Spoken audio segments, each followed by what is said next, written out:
Hello, नमस्कार। मैं तेजकरण चौहान, प्राध्यापक इतिहास मांगीलाल बागड़ी राजकीय महाविद्यालय नोखा। आज का हमारा जो अध्ययन का जो टॉपिक है वो है बीए पार्ट प्रथम के द्वितीय पेपर आधुनिक विश्व इतिहास के पहले चैप्टर पुनर्जागरण और आधुनिक युग का आरंभ। इस टॉपिक के तहत हम पुनर्जागरण का अर्थ, पुनर्जागरण युग की विशेषताएं और पुनर्जागरण के कारण इत्यादि जो रहे उन पर अपन एक चर्चा प्रस्तुत कर रहे हैं। साधारणतया पुनर्जागरण शब्द का जो अर्थ है वो हम ये लगाते हैं कि पुनर्जागरण मध्यकाल और आधुनिक काल के मध्य का एक सेतुबंध है जो विश्व इतिहास और यूरोप को मध्यकालीन जड़ता से आधुनिक युग की ओर लेकर आता है।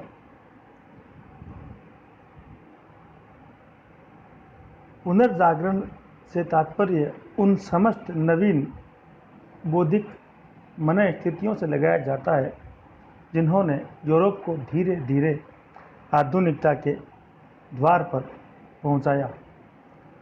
सामान्यतया पुनर्जागरण का काल हम 14वीं शताब्दी के मध्य से लेकर 16वीं शताब्दी के मध्य तक मानते हैं और पुनर्जागरण का शाब्दिक अर्थ जो लगाया जाता है वो है किसी पुरानी सुप्त ऐतिहासिक प्रक्रिया का पुनः जाग जाना, अर्थात यूरोप में और विश्व इतिहास के अंतर्गत ऐसी नवीन प्रवृत्तियों का उद्बोधन होना शुरू हुआ जिन्होंने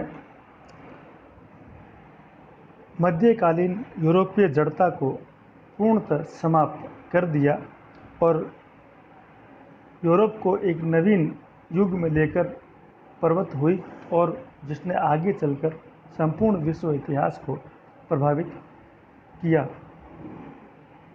इस काल के लेखकों ने विशेषकर प्राचीन यूनान की और रोम की सभ्यताओं, प्राचीन यूनान एवं रोम की सभ्यता की विधाओं के अध्ययन में पुनः रुचि प्रदर्शित की और उसके अनुरूप एक आधुनिक युग की शुरुआत की। पुनर्जागरण तो मूल रूप से हम देखते हैं तो हमें सतही दिखाई देता है, उसके अंतर्निहित कारण जो थे वो बहुत गहरे थे। जिस प्रकार एक विशाल आइसबर्ग जो समुद्र के सतह पर तैरता हुआ दिखाई देता है, लेकिन उसका एक बड़ा भाग, आइसबर्ग का एक बड़ा भाग पानी के नीचे दबा रहता है, ठीक उसी प्रकार ये प्रवृत्तियाँ केवल परिवर्तन के दौर से जो गुजर रही थी हमें वो दिखाई दे रही थी, लेकिन वस्तुतः उसके बीज जो थे वो बहुत गहरे तक निहित थे। ऐसे नवीन चिंतन और उसके बीज जो आगे चलकर एक नवीन युग के वाहक बने, उसके बारे में इतिहासकार जे.ई. स्वेन ने अपनी पुस्तक ए हिस्ट्री ऑफ वर्ल्ड सिविलाइजेशन में लिखा है कि पुनर्जागरण एक समूहवाचक शब्द है जिसके अंतर्गत उन समस्त बौद्धिक परिवर्तनों को शामिल किया जाता है जो मध्यकाल के अंत एवं पुनर्जागरण के प्रारंभ में दिखाई देते हैं।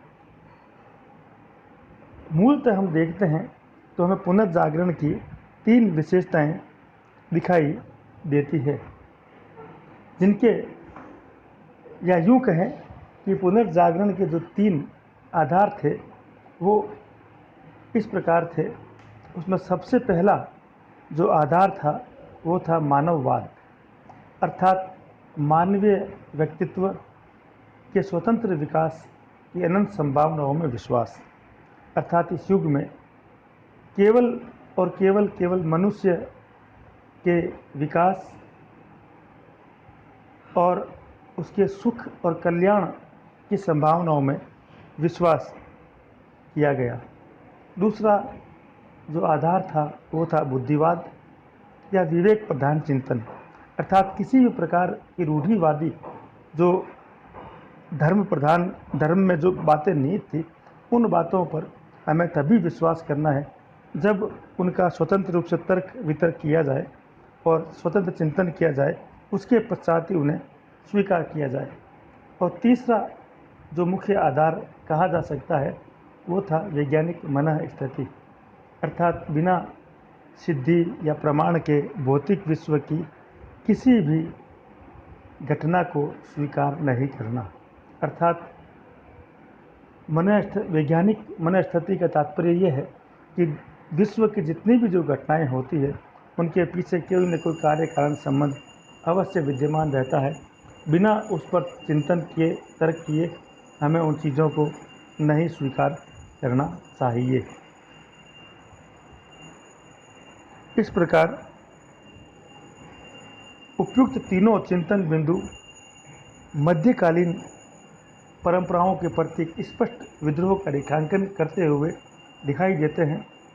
यद्यपि पुनर्जागरण युग में यह विद्रोह अपेक्षाकृत दबे छिपे या प्रसन्न रूप में ही व्यक्त हुआ, इसीलिए पुनर्जागरण को बौद्धिक विद्रोह का युग नहीं बल्कि बौद्धिक अनुसंधान का युग कहा जाए तो अतिशयोक्ति नहीं होनी चाहिए।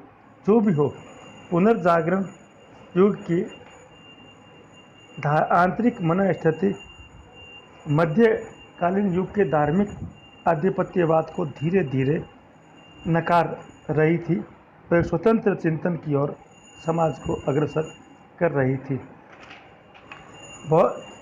पुनर्जागरण युग के इतिहासकारों और लेखकों ने क्रमशः अपनी बातों को विभिन्न तर्कों के माध्यम से प्रस्तुत किया है। मध्यकाल में यूरोप का संपूर्ण चिंतन दो प्रकार के बंधनों से आक्रांत दिखाई देता है।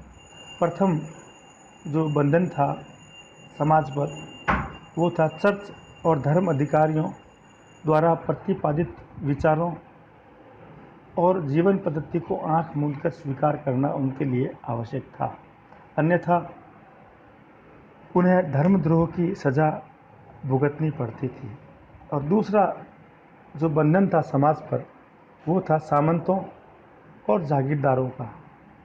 तो संपूर्ण जीवन जो था सामंती मैनर प्रणाली पर आर्थिक रूप से निर्भर था और सामंतों की स्वार्थमूलक रूढ़िवादी मानसिकता को उन्हें स्वीकार करना आवश्यक था, अन्यथा उन्हें बेरोजगार होने का खतरा बराबर बना रहता था। मध्यकाल में मनुष्य एक स्वतंत्र इकाई नहीं बल्कि वह धार्मिक, सामाजिक, राजनीतिक इकाइयों का एक अंग या उपकरण मात्र ही था। ये सारी प्रक्रियाओं में जिसका सर्वत्र दमन हुआ वो था मनुष्य का विवेक, स्वाभिमान और स्वतंत्र चिंतन। आधुनिक काल में मनुष्य अपने इन मौलिक अधिकारों के प्रति सचेत हुआ और उसे प्रेरणा मिली प्राचीन यूनानी एवं रोमन संस्कृतियों से। संयोगवश उस काल में एक ऐसे सामाजिक आर्थिक परिवर्तन के दौर से गुजर रहा था जिसके कारण चर्च और सामंतों के नियंत्रण की रस्सियां अनवरत रूप से ढीली हो रही थी। पुनर्जागरण की घटनाओं को जब हम देखते हैं तो हमें बहुत सारी कुछ ऐसी विशेषताएं दिखाई देती है जिसने इन प्रवृत्तियों को बल प्रदान किया। उसमें सबसे पहली जो विशेषता थी वो थी मानववाद का विकास। मानववाद एक ऐसी प्रवृत्ति थी जिसमें तत्कालीन समय के विचारकों ने मनुष्य के जीवन को सुखी बनाने पर जोर दिया, न कि मनुष्य के पारलौकिक जीवन को, क्योंकि मध्यकाल में मनुष्य की संपूर्ण जो सामाजिक आर्थिक जो क्रियाएं थी वो धर्म केंद्रित थी। और चर्च और धर्म का ये कहना था कि मनुष्य का एक ही लक्ष्य है कि वो अपने परलोक को सुधारे। इस यही लोक के स्थान पर पारलौकिक जीवन को सुधारना ही उनका जीवन का एकमात्र लक्ष्य था। जबकि अब पुनर्जागरण का दौर जब शुरू हुआ तो इसमें इटली में एक फ्रांसिस्को पेट्रार्क नाम के एक विद्वान हुए। इन्होंने केवल मानववादी विचारों पर बल दिया। उन्होंने अपनी साहित्यिक कृतियों में धार्मिक विषयों के स्थान पर प्रकृति के नैसर्गिक सौंदर्य और मनुष्य के लौकिक प्रेम की अनुभूतियों का चित्रण किया। उनका एकमात्र लक्ष्य था कि यैन कैन प्रकरण कैसे भी हो मनुष्य का यह लौकिक जीवन जो है वो सुखी होना चाहिए। उन्होंने अपने साहित्य में इन्हीं मनोभावनाओं को व्यक्त किया और यूरोप में इनके विचारों का जबरदस्त प्रभाव हुआ। इसीलिए इनको मानववाद का पिता भी कहा जाता है। दूसरा जो बड़ा परिवर्तन दिखाई देता है, जो विशेषता थी, वो था बुद्धिवाद का विकास। मध्यकाल में धर्म का संपूर्ण मनुष्य के जीवन में ऐसा आतंक था कि चर्च एवं पादरियों के प्रति लोगों को अटूट श्रद्धा रखनी आवश्यक थी। इनके द्वारा जो जीवन शैली निर्धारित की गई थी उन्हीं के अनुसार लोगों को जीवन यापन करना पड़ता था और जो कुछ वो कहते थे वही अंतिम सत्य माना जाता था, क्योंकि एकमात्र धर्म और बाइबल और जो धार्मिक शास्त्र जो थे उनके वही व्याख्याकार थे। पुनर्जागरण युग में अनेक ऐसे विचारक पैदा हुए जिन्होंने श्रद्धा एवं विश्वास की इस विमूढ़कारी प्रवृत्तियों का विरोध किया और लगातार लोगों को प्रेरित किया कि किसी भी बात को स्वीकारें तो स्वीकारने से पहले मनुष्य को अपनी बुद्धि और विवेक का प्रयोग कर लेना चाहिए कि क्या वो उचित है या अनुचित है, क्या उससे मनुष्य का जीवन सुखी हो सकता है या नहीं हो सकता है। ऐसे विचारकों में टॉमस एक्विनस और रोजर बेकन का नाम अग्रणी रूप से लिया जा सकता है। इसी प्रकार इसी युग में वैज्ञानिक मनःस्थिति जो तीसरी विशेषता कही जा सकती है, इस वैज्ञानिक मनःस्थिति ने संपूर्ण मनुष्य जगत को धार्मिक जड़ताओं से निकलकर केवल उन्हीं बातों उन्हीं चीज़ों को ही स्वीकार करने पर बल दिया जो कि कार्य कारण के सिद्धांत के आधार पर फलित हो सकती थी। कि भौतिक विश्व की सभी ऐसी चीज़ें, चाहे वो मनुष्य शरीर से संबंधित हों चाहे कोई और हो, बिना किसी प्रेक्षण और प्रयोग से बिना सिद्ध किए उनको सत्य के रूप में स्वीकार नहीं करना चाहिए। फ्रांसिस बेकन ऐसे वैज्ञानिक चेतना के अग्रणी व्यक्ति थे। इसके साथ साथ कुछ ऐसे आधारभूत परिवर्तन समाज में देखने को मिले जिसने धार्मिक जड़ताओं को तोड़ने में अहम भूमिका निभाई, जिसमें अपन सबसे पहला परिवर्तन था सामंतवाद का ह्रास। सामंतवाद का ह्रास हुआ तो आर्थिक मैनर जो प्रणाली थी वो टूटने लगी, जो कि पहले सामान्य उत्पादन पर आधारित थी और संपूर्ण क्षेत्रीय आवश्यकताएं जो थी मनुष्य की समाज की उनको वो वहीं पर पूर्ण कर देती थी। वस्तु विनिमय का चलन था, व्यापार बहुत कम था। ऐसी अवस्था में परिवर्तन आया। यूरोप में व्यापारिक समृद्धि की शुरुआत हुई, उद्योग धंधों का विकास हुआ, बंदरगाहों का विकास हुआ, मुद्रा का प्रचलन हुआ।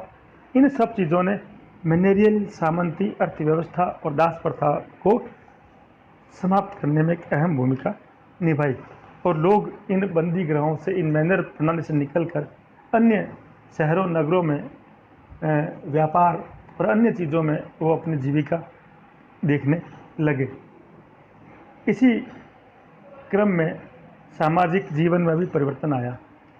जब व्यापार वाणिज्य का विकास हुआ, उद्योग धंधों का विकास हुआ, तो यूरोप में बड़े शहर, नगर और कस्बों का उदय हुआ और वे एक नई सामाजिक आर्थिक गतिविधियों के केंद्र बने।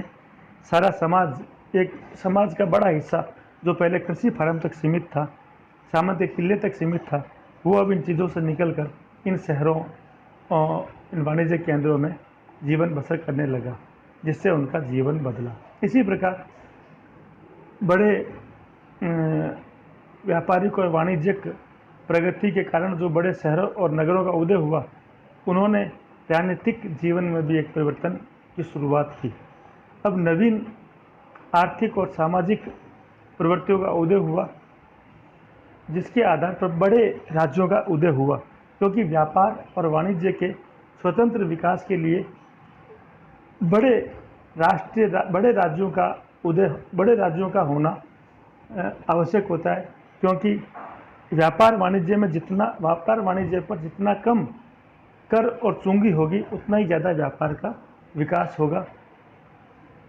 पहले राज्य सीमित थे, सामंत प्रथा और दास प्रथा पर अवलंबित थे, तो उतने अधिक व्यापार के लिए अवरोधक पैदा हो चुके थे। अब जब नए राज्य बने, राजत्व की नवीन प्रवृत्तियां हुई, नई अवधारणाओं का विकास हुआ। इसी प्रकार मानववादी कला और साहित्य का भी विकास हुआ। इन स्वतंत्र शहरों, नगरों, कस्बों में नए धार्मिक सांस्कृतिक गतिविधियों की शुरुआत हुई और नए ओपेरा हाउस बने, विश्वविद्यालय बने, ज्ञान विज्ञान के केंद्र डेवलप हुए। उस समय के धनी वर्ग के लोगों ने नए नए